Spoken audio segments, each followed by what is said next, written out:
Good afternoon, bookers. It's me, Nigel from Excellent Books, and Winnie, the star of the show. This is a January book read. There's been some brilliant books. There's been one catastrophe, but we'll get on to that. So I started the month of January off with an excellent little book, The Castle of Otranto by Horace Walpole, and this was first published in 1764, and it is the original Gothic horror, and I right enjoyed it. The actual story is,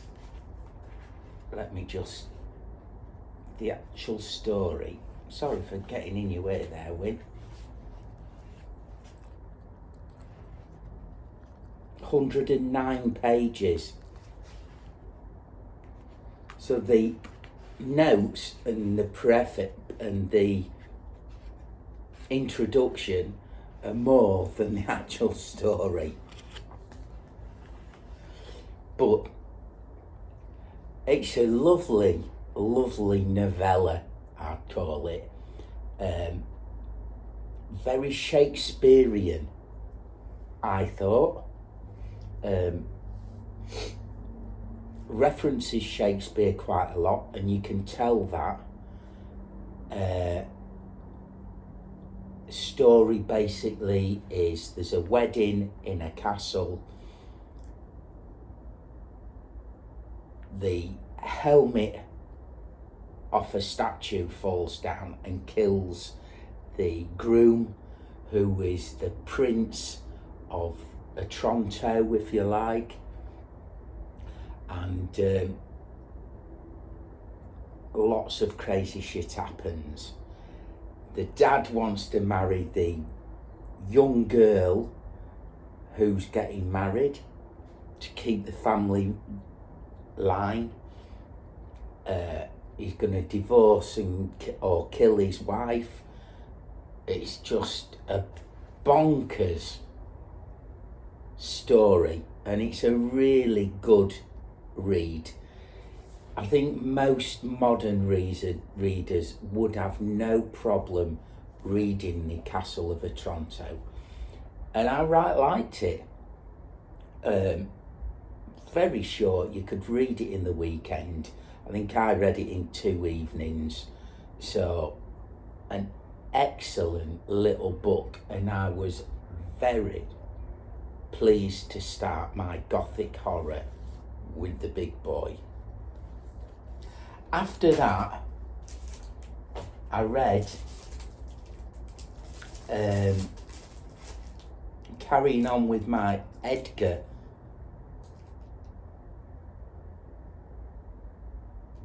saga. I read The War Chief by Edgar Rice Burroughs.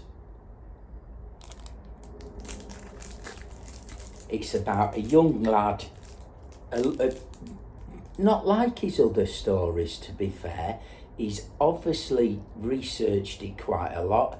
He was in the army, and I think, but I could be wrong, he was in like is it Texas, that way on. So he had dealings with the Native Americans, and he's obviously researched this quite a lot. It's about a young lad, half Cherokee on his mother's side, and a white bloke as his dad. They're killed by Geronimo and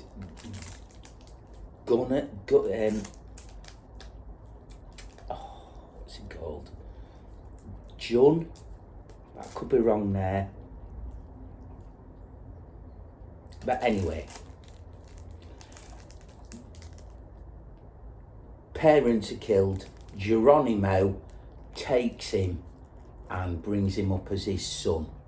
So he is destined for big magic. And he does. He gets it. And there's fantastic story of how, and quite descriptive of how we lived in the desert and the mountains and everything like that. And it throws the native Indians that they're not all bloodthirsty savages, and the cavalry that's after them are not all bloodthirsty savages, but in factions in all of it, there are bad people. There was one little bit that I thought was good, where a modern day story, and that's Blood Meridian by Cormac McCarthy.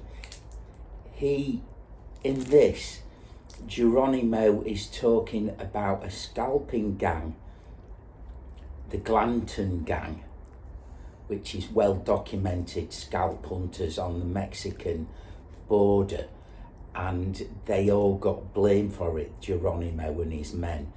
But I wonder whether Cormac McCarthy had actually read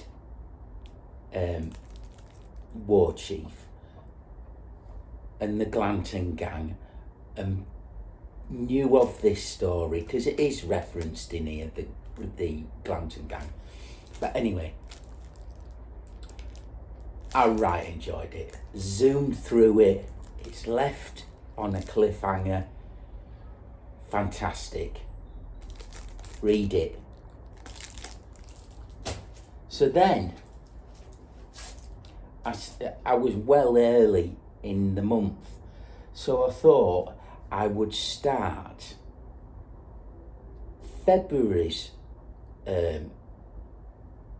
gothic horror book, and it's Anne Radcliffe's The Mysteries of Udolpho. Wow.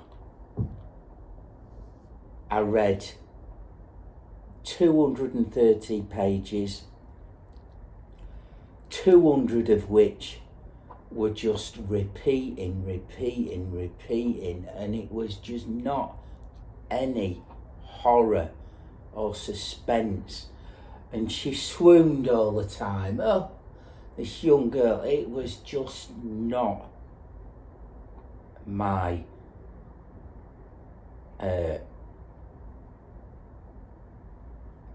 normal reading. So I got 230 pages in, and it was doing no for me. I was going to chuck it and say I can't do with this. There's so many others I've got to read. I'm shelving it. And my missus found it on a audio book. So I thought, I'll get to where I was. Started from page 1. I was on earlys. So the first week, no problem, driving to work, driving back with this Mysteries of Udolpho. Second week, driving to work, and there's a young woman that narrates this. She's an American. She has got the voice of an absolute angel. So I'm driving to work, 5:15 in the morning, been on earlys for 2 weeks. Next thing I know, I'm going down this road called Attercliffe Bottom. It's a really wide double, so it's 4 lanes, 2 in each direction, no central barrier. I just fell asleep at the wheel.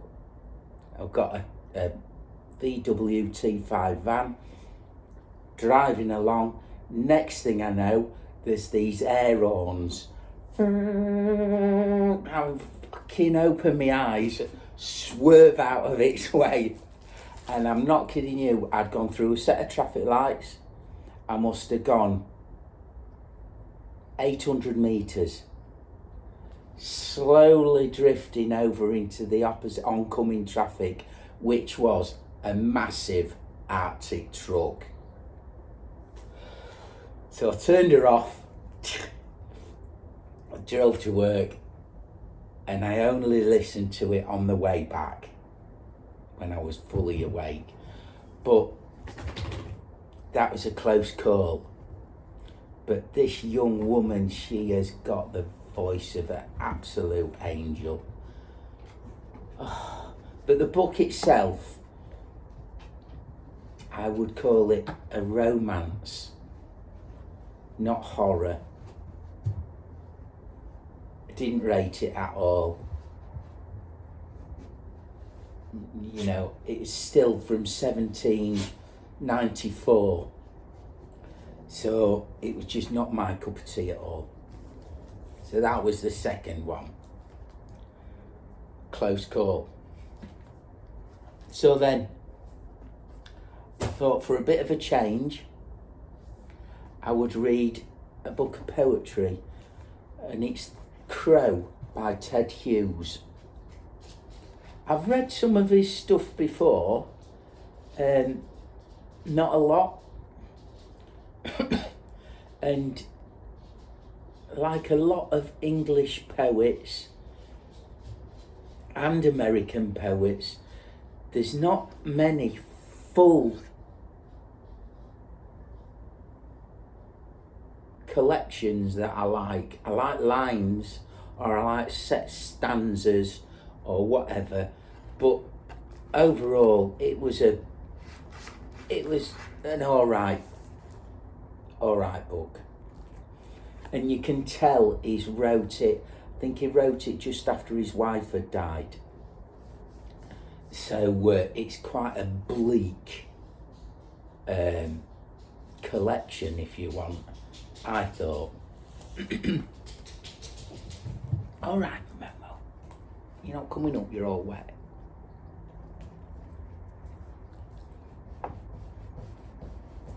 Alright then. 1 minute. Come on then. Look that way. Look out window and back at somewhere. There's a crow up in there. We do have a crow actually.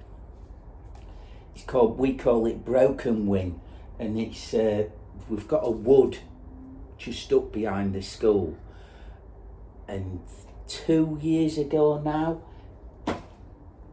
I noticed this baby crow had its right wing had been broken at the front here, and it held it funny, and it could flutter from tree to tree, and then it'd have to, at the bottom of our yard we've got I think it's like a sycamore. It'd have to hop its way back up to the top, and by the end of the day it could flutter all the way back up to the rookery, if you want, whatever you call a group of crows where they all live. But I thought it wouldn't see the winter out. But 3 years, it's got a mate. It can fly now the length of from the woods to the bottom of the field and back again. I mean, it ain't the best looking of crows, to be fair. But yeah, it's still here and it's still kicking. So that's a little bit of trivia about our backyard and the crow. So that's 3 very slim. 1 Adolfo. We'll not mention that. We'll not mention that, will we, Mo? So after the crow, I read Apache Devil, also by Edgar Rice Burroughs. He sat on her head. And this is the continuation of War Chief, and it's Black Bear is Geronimo's son, and he's don't want to trust the white men on the peace treaty, and him and his tribe, Geronimo's group within the big Apache family, what they're called, I can't remember, but they've all got small like family groups, you know, and he becomes the Apache Devil, paints half of his face blue, white, and he goes on some right rampages. But he saves a couple of individuals.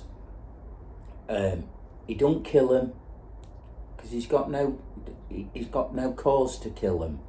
So he saves them, and he you know, in the end, everybody that's he's nice to, he's not killed, pays off, because when it comes to him getting caught, they pay him back, and he realises that not all white men are bloodthirsty killers, and he realises that not all Apaches are angels either. And the ending, there's another, it's a typical Edgar Rice Burroughs. He's in love, she gets killed. Second girl is a white girl whose father owns a ranch, Wichita Billings or something she's called. And yeah, they end up falling in love in the end of it, and it's all hunky-dory. But these two are very unlike Edgar Rice Burroughs' God, stick your face, other books. So I really enjoyed them. And the cowboys, so I was, you know, January cowboy month that I normally do. Loved them. So I was in a bit of a, coming to the end of the month, what should I read? I went up, and this is on my list. Well, 3. Roberto Bolaño's Distant Star. I went to a second-hand shop. He said, Nige, read Distant Star. There's another one by Night in Chile and 2666. I was like, oh, I'm not buying all of them, you know. He says, I tell you what, buy one of them. I'll give you the other 2. If you don't like them, fine. If you do like them, pay me for them. Can't fault him. Get 3 books for the price of one. Second-hand bookshop. I think I paid for 2666, $9.99, and it's a whopper. So I got this and the other one by Night in Chile for nothing. But I can see I'm going to end up paying $4.99 each for them, aren't I? Because this, Distant Star, I enjoyed it, but I had no idea what was going on. It's about these group of poets in Chile at the revolution. So people are getting kidnapped and murdered, and this young poet finally flees over to Europe. But it's about this psychopathic bloke who writes letters with his aeroplane in the sky. He becomes quite famous. But it's how they capture him, because he goes around killing people. These 2 beautiful black raven-haired, how does he describe them? Raven-haired beauties. What is it? Let's see if I can just grab it.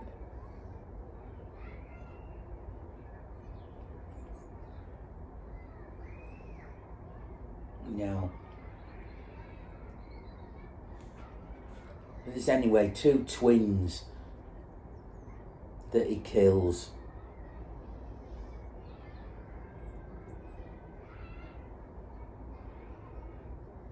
Anyway, but I really liked it. It was a good pace.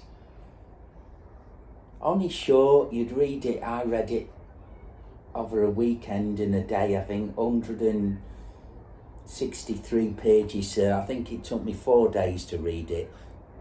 the majority at the weekend. So yeah, I'm impressed. Roberto Bolaño, although I didn't fully understand it, because it just seems to go nowhere. And that is that. So I fell asleep at the wheel, nearly had an head-on collision with an Arctic truck because of this sexy American girl on the Mysteries of Adolfo. So that wasn't me. But the other 2, 4, 5 little novellas, exceptionally good reads. Loved them. And you probably can guess what I'm reading at the moment. I have mentioned it. But that's another whopper. And that is, that's about that, to be honest with you. So it's a good afternoon for me and little Mo, who's wet. Yes, you are, babe, are you? And bye from Win. And we'll see you with another, because I've been spending on eBay. Coming up in the month, I'll do my book haul. See you folks, take care, don't fall asleep at the wheel. Bye.